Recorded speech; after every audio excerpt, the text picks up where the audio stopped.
Bonjour à toutes et à tous et bienvenue sur cette nouvelle vidéo dans laquelle on va essayer de regarder des faiblesses dans des positions, comment on peut les exploiter et comment aussi il faut éviter de jouer.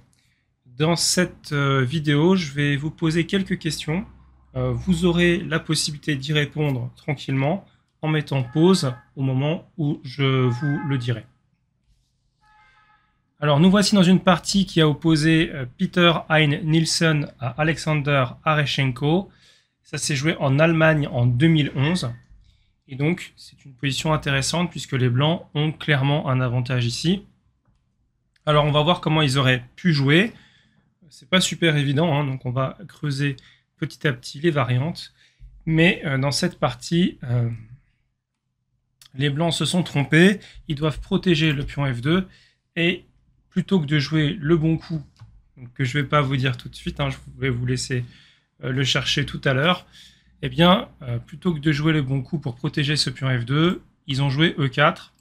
Donc la dame protège F2, mais le problème c'est que maintenant, la dame noire trouve de l'activité sur la case F3 et va venir attaquer le pion en D3. Donc, dame F3 est jouée.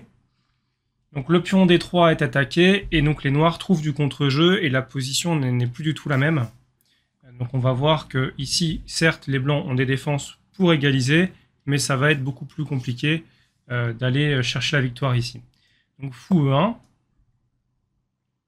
Alors déjà, je vais vous poser une première question. Dans cette position, à votre avis, est-ce que dame D2 aurait été un meilleur coup que fou E1? Je pense que les plus malins auront la réponse, puisque bien évidemment sur l'interface, on voit un point d'interrogation et un point d'exclamation après ce coup, donc au niveau de la dame, ce qui veut dire que c'est un coup douteux, un coup qui n'est pas terrible. Donc effectivement, dame D2, c'est pas un très bon coup, et je vais vous demander de chercher, avec les noirs, le coup que vous joueriez ici pour prendre vraiment un très gros avantage, peut-être pas complètement décisif, mais en tout cas vraiment faire le break ici, est possible pour les noirs. Alors n'hésitez pas à mettre sur pause, à regarder 2-3 minutes l'échiquier, prendre votre temps pour essayer de regarder un petit peu les suites qu'il peut y avoir et quel plan on peut jouer. Il y a un plan ici avec les noirs qui est très fort et très beau. Donc on va le voir tout de suite. Alors mettez pause hein, pour ceux qui veulent regarder encore. Le coup c'est tour F7. Pourquoi déplacer la tour sur F7 est un si bon coup et pourquoi ça donne un si gros avantage au noir? Eh bien tout simplement parce qu'il y a un mouvement de cavalier qui va être absolument mortel avec cavalier F8, cavalier E6, cavalier G5. Ça c'est l'idée principale. Après on pourra jouer des coups intermédiaires mais c'est vraiment l'idée que les noirs vont essayer de développer ici et qui est tout simplement très forte, hein, puisqu'une fois que le cavalier est sur G5, les noirs devraient avoir une attaque décisive. Ce cavalier peut contrôler, peut venir même sur plusieurs cases, hein, H3, F3, donc il est vraiment très très fort et très bien placé en G5. Voilà. Si on avait joué, au lieu de tour F7, cavalier prend B6, le problème c'est qu'on aurait donné du contre-jeu au noir. De la même manière que tout à l'heure avec E4, on a donné du contre-jeu au noir. Là, on aurait donné du contre-jeu au blanc, pardon. Donc, on aurait donné du contre-jeu au blanc si les noirs avaient joué cavalier prend B6, tour A prend B6, tour prend B6, tour prend B6, tour D8. Donc voilà, là on a vraiment l'illustration du problème qu'il y a à avoir un pion arriéré ici sur colonne ouverte, puisque il ne peut pas, ce pion en D3, être protégé par un autre pion. Et il est attaqué plusieurs fois, et il est indéfendable. Certes, ici, les noirs vont quand même, les blancs, pardon, vont quand même trouver un coup qui va leur permettre d'avoir un bon contre-jeu qui devrait leur donner l'égalité, en tout cas qui devrait leur donner la possibilité d'égaliser s'ils jouent correctement. Donc je vais vous laisser chercher ce coup. Les blancs ici ont un coup qu'ils peuvent jouer et qui est vraiment probablement le meilleur coup, en tout cas un très bon coup, pour se donner du contre-jeu et chercher la nulle. Donc en général, il faut chercher, si on est attaqué et qu'on ne peut pas se défendre, est-ce que nous-mêmes, on ne peut pas créer une menace? Et comment est-ce qu'on peut l'exploiter derrière? Donc mettez pause pour celles et ceux qui veulent continuer à chercher. Pour les autres, je vous donne la réponse, c'est tour B7. Et oui, ce clouage va permettre de prendre le pion E5 par exemple, et donc va donner suffisamment de contre-jeu au blanc pour ne pas perdre cette partie. Il devrait s'en sortir normalement avec une partie égale ici. Même si ça reste encore très technique et qu'il y a certainement des variantes assez longues à calculer, mais ça devrait s'égaliser quand même ici, dans cette position. Donc on va revenir un petit peu en arrière. Après Dame F3, c'est pas Dame D2 qui a été joué, c'est Fou E1. Donc la tour protège le pion en D3. Cavalier prend B6 a été joué. Tour B prend B6 a été joué. Tour prend B6, donc la tour est attaquée, c'est symptomatique. Quand on ne sait pas quoi faire avec une pièce qui est en prise, on l'échange. Et ici, donc le coup qui a été joué, malheureusement, j'ai envie de dire, c'est tour prend B6. Et ce coup ne va pas.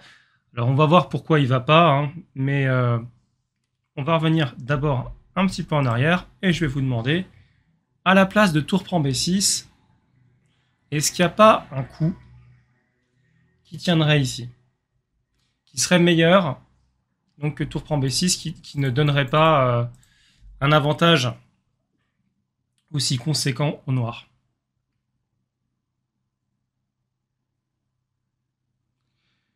Le petit indice, c'est que parfois, dans des positions où on n'est pas très bien, échanger certaines pièces peut permettre de retrouver une égalité, voire parfois de prendre un avantage. Mais ici, ça serait plutôt de trouver l'égalité. Je rappelle que le coup qui a été joué, c'est tour prend B6. Ceux qui veulent chercher le coup qu'il aurait fallu jouer à la place de tour prend B6, je vous invite à mettre pause. Pour les autres, je vous donne le coup. Le coup, c'est Dame prend B6, avec l'idée qu'on a envie d'échanger en fait ces deux tours-là. Parce que, en fait, les pions noirs vont être faibles aussi, ici. Donc, Dame prend B6, tour F6, pour empêcher Dame prend G6, par exemple. Dame A7, menace tour prend, puisqu'il y a clouage sur le fou. Tour prend, Dame prend D3, Dame B5, Dame prend E4 par exemple qui attaque le fou, Fou D2. Et en fait ici ça doit probablement s'égaliser. Alors certes les noirs ont un pion de plus, mais comment est-ce qu'ils peuvent avancer ce pion à Dame? C'est pas du tout évident. Les blancs ont un meilleur fou.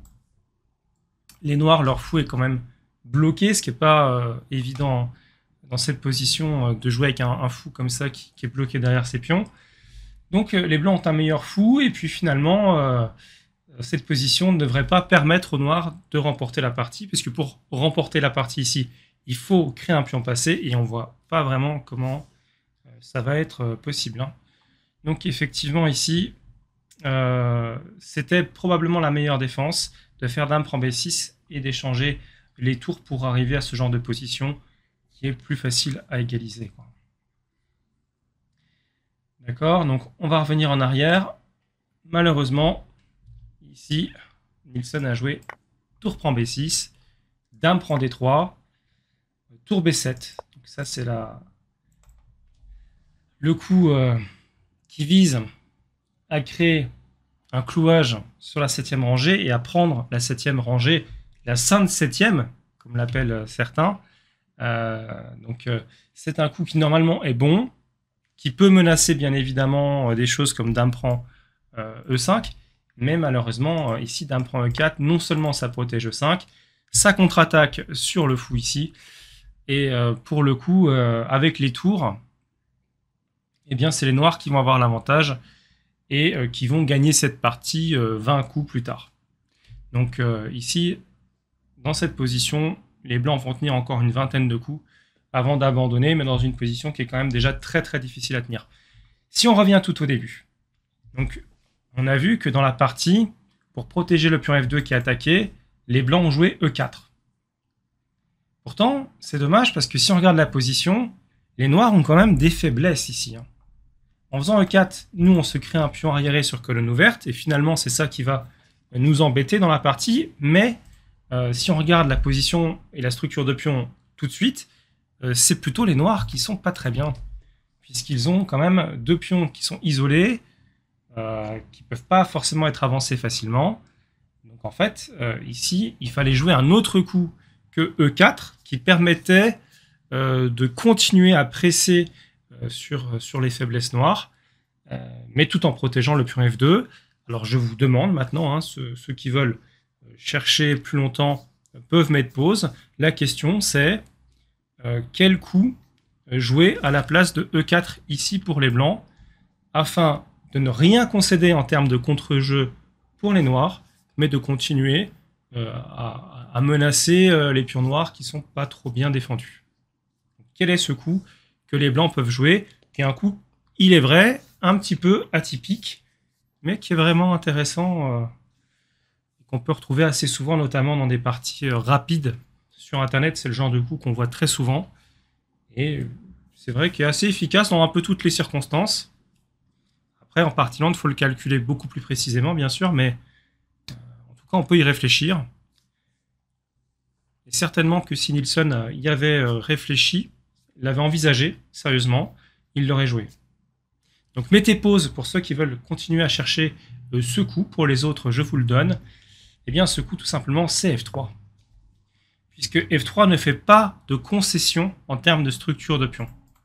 L'avantage en plus, c'est que deux pions côte à côte vont systématiquement empêcher le cavalier de venir s'exprimer sur cette aile roi. Et donc, on a toujours les mêmes faiblesses. Le pion E5 qui va être toujours un peu faible, difficile à défendre, impossible à avancer. Et puis, donc le pion C5 qui n'est pas non plus extrêmement bien placé ici, quoi. Donc voilà, vous avez la réponse. F3 était clairement un meilleur coup. Alors j'ai une petite variante à vous donner. C'est une variante que j'ai regardée un petit peu avec l'ordinateur. Bon, là, il est assez clair que plus on va continuer à jouer avec les pièces, et plus les blancs vont avoir l'avantage, puisque c'est eux qui ont les pièces les mieux placées. Donc les noirs ont tout intérêt à échanger le maximum de pièces ici. Donc tour B8, coup extrêmement logique, pour déjà jouer sur le clouage du cavalier. La tour en B3 n'est protégée que par la dame, ce qui est un problème. Et puis donc on va aller tout échanger. Tour B5. Quand on manque d'espace, en général, ce qu'on essaie de faire, c'est de tout échanger. Donc tour prend B6. Tour A prend B6. On prend tout, prise, cavalier prend, dame prend. Voilà. Donc on atteint cette position. Et là, on voit le problème que c'est d'avoir des pions comme ça qui sont pas protégés par des pions qui soient derrière. Si on avait par exemple un pion sur D6 qui protège ces deux pions-là, on aurait pu simplement faire fou F8 et être vraiment tranquille. Les pions, la structure serait inattaquable. A l'inverse, ici, elle l'est. Donc dame E7 pour tout défendre, protège partout. Là, il faut manœuvrer un petit peu. Fou E1. Donc l'idée, c'est qu'on peut venir taper ici. Fou F8. Voilà. Dame C6. Bon, là, on va jouer assez tranquillement. La ligne de l'ordinateur, c'est dame D6. Et là, il y a un plan humain qui est finalement assez simple à jouer, j'ai envie de dire. C'est de prendre d'abord. Et de monter ensuite avec le roi pour avoir une position qui est un peu meilleure. Donc activer le roi en finale, ça c'est vraiment quelque chose qu'on retrouve très souvent. D'ailleurs, on peut se préparer, le monter un petit peu, échanger les pièces après pour qu'il soit déjà bien placé pour la finale, tout en faisant attention de veiller à sa sécurité, évidemment. Roi E3, roi F7, roi E4, roi E6. Et ici, le problème des noirs, c'est qu'ils ont une position fragile avec deux pions qui sont non protégés et sur lesquels il va falloir veiller instamment. Évidemment, en partie, c'est pas possible. Il y a forcément un moment donné où les noirs vont devoir faire une concession et abandonner du matériel ici. Donc voilà, cette position est gagnante pour les blancs. L'ordinateur donne plus 4. On peut voir d'ailleurs un petit peu la continuation qu'il donnerait. Il donnerait G4. fou E7. Et voilà, on commence à taper sur les faiblesses avec fou G3. Et déjà là, l'ordinateur nous donne plus 5,5 pour les blancs. Et on a beaucoup de mal, fou F6 ou fou D6, peu importe, j'ai envie de dire. L'ordinateur hésite entre ces deux coups.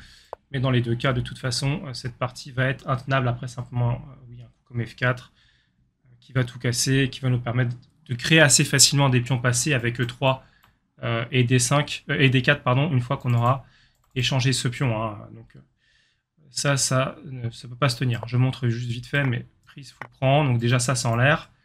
Pousser, prise. Et E3 simplement pour jouer D4. Et de toute façon, notre fou tient tout le temps cette case H2, donc le pion ne peut pas vraiment avancer, le fou noir ne peut pas non plus prendre le contrôle de cette diagonale noire, donc on est sur une position très avantageuse pour les blancs. Et c'était vraiment ce qu'il fallait essayer de jouer avec les blancs dans cette partie, plutôt que de donner, si je reviens sur le début, de faire cette concession avec E4 qui donne la case F3 et qui donne donc du contre-jeu. Déjà, cette menace de prendre le pion qui est immédiate et qui déjà pose un problème. Donc ça, c'est quelque chose aussi que vous pouvez vous dire dans vos parties. Quand vous calculez qu'après un coup que vous envisagez, l'adversaire a une réponse menaçante et que cette menace, elle n'est pas facile à éviter, elle n'est pas facile à parer, ben c'est peut-être qu'il ne faut pas le laisser faire ça, si c'est possible. Puisque cette menace, elle est à prendre, entre guillemets, au sérieux, et il faut éviter de donner donc de l'activité aux pièces adverses. Voilà, ben c'est la fin de cette vidéo. Merci de l'avoir suivi. Je vous souhaite à toutes et à tous de très bonnes parties et je vous dis à très bientôt pour de nouvelles vidéos sur cette chaîne. Ciao, ciao!